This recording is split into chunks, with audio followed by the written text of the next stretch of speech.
Hello and welcome back to a new episode of Sailing Prosperity. We are now leaving this beautiful lagoon as we are heading for another magical island where we will go swimming, paddleboarding and freediving. And the island name is called Kalvø.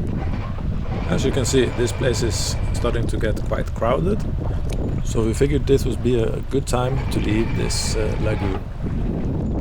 The forest on the island is protecting us quite well from the heavy winds that are out today, and we had no idea that we will get into those big waves just before we arrived at our destination. We think that the waves have been picking up due to the heavy winds that have been in the same direction for many days now. It was about this time I could hear some strange noises from our anchor, like it's slurring. It's not pulling the anchor up as good as it has used to do. And I will later check that out to see if there is something wrong with it. But it seems strange that it can't pull out the anchor. It's only a couple of meters deep here. Den klarer du. Litt til. Sånn, ja.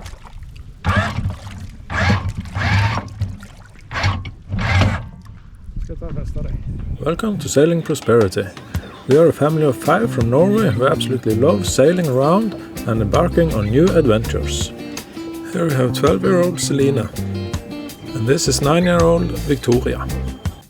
And the youngest one is Carolina, who is 3 years old. And we are Thomas and Katrin. On this channel we will share videos and provide more information about our daily lives and exciting life experiences of the Flintskaus family.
Bølger, Selina.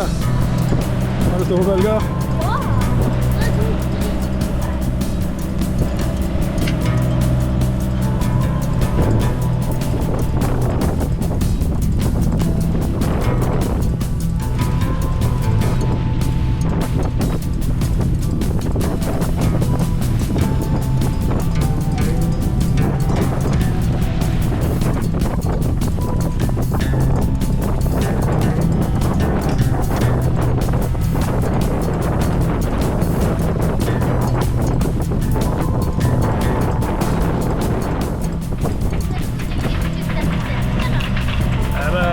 Er det på denne måten dere der båtkvalmer?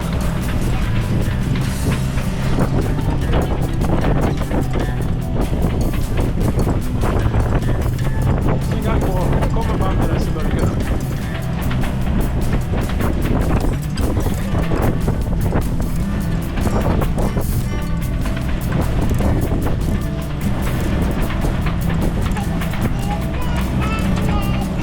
Hallo, lille venn.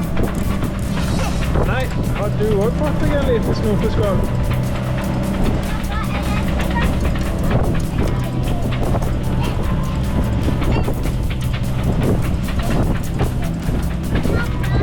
Ja?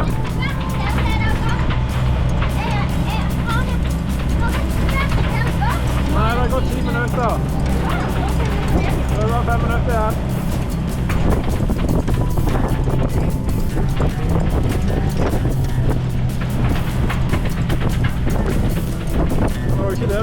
litt på film. Hva sier dere? Ja, nå har vi vært ute i dette været i 17 timer. Og så tar vi litt snop nå før vi kommer inn. Ja, bare en time igjen da. Ja, hvis vi er heldige. Vi ser jo land, så det er litt cirka... Ja, det var ikke så langt. Det var ikke så langt til land, det var det ikke. Ja, en time igjen.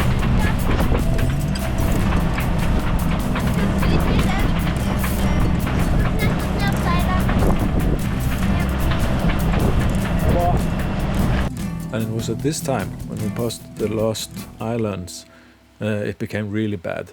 Catherine and the kids carved their way downstairs, sat down on the floor with pillows around them to sit tight, while I was steering the boat through the waves. The reason the waves became so large was probably since the wind has been 20 to 25 knots in this direction for many days now, and at this passage the waves are building up before it hits land. Obviously, we were too busy to filming this, and it lasted only for 15-20 minutes. But as you can see in the good moods on our next clip, you can feel that we now are happy to be safe from those waves again. Andre stopp her. Det er et lite stykke til neste plass. Det er alltid noe mat i nærheten når jeg er i nærheten. Ja. Oi, se så fint det her.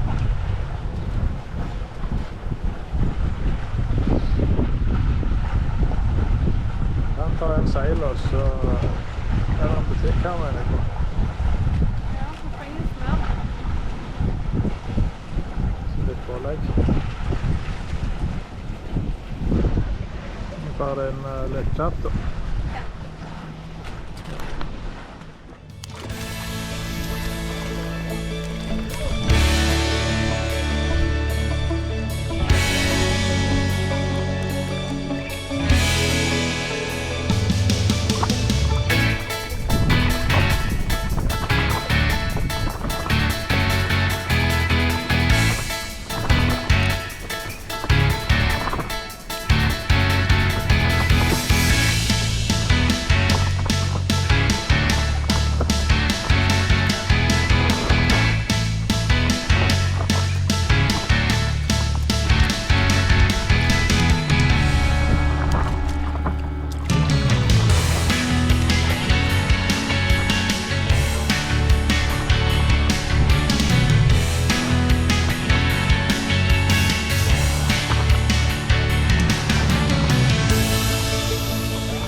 Vinka til kamera.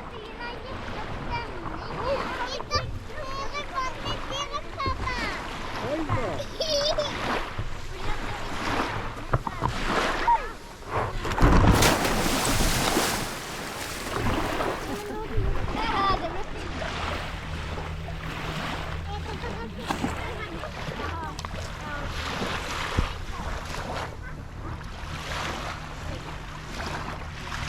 Har du litt digg med god strand? Akkurat ikke lekt nå. Nei. Jeg får ikke noe kose til å være på land.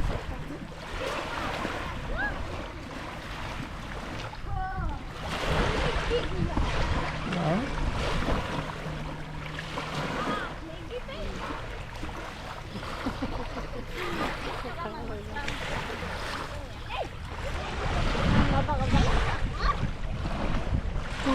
Mamma padler fra oss. Hva skal vi finne på, jenter?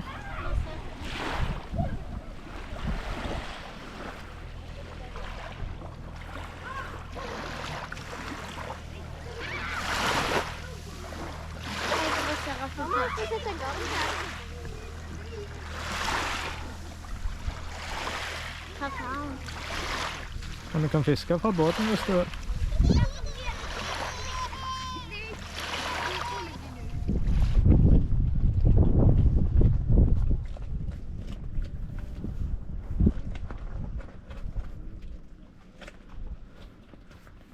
Den er jo ikke betryggende.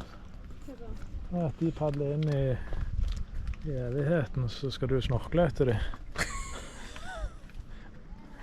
Den er litt teit under armen, altså.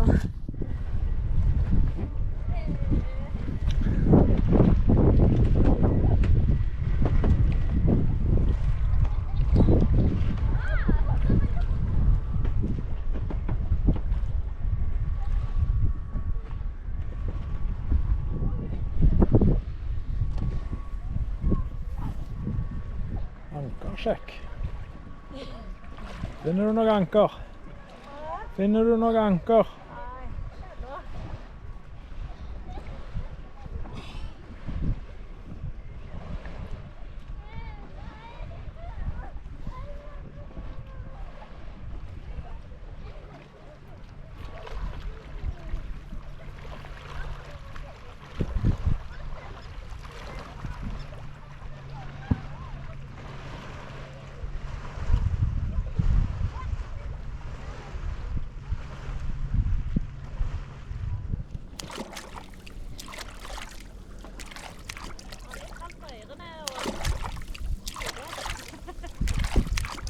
Jeg hadde meg et bra dag, det kjentes ganske så forfriskende ut. Ja, det er småfiskene, det er litt gøy.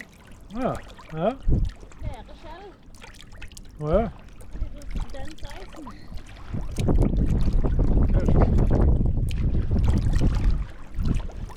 That's all for now.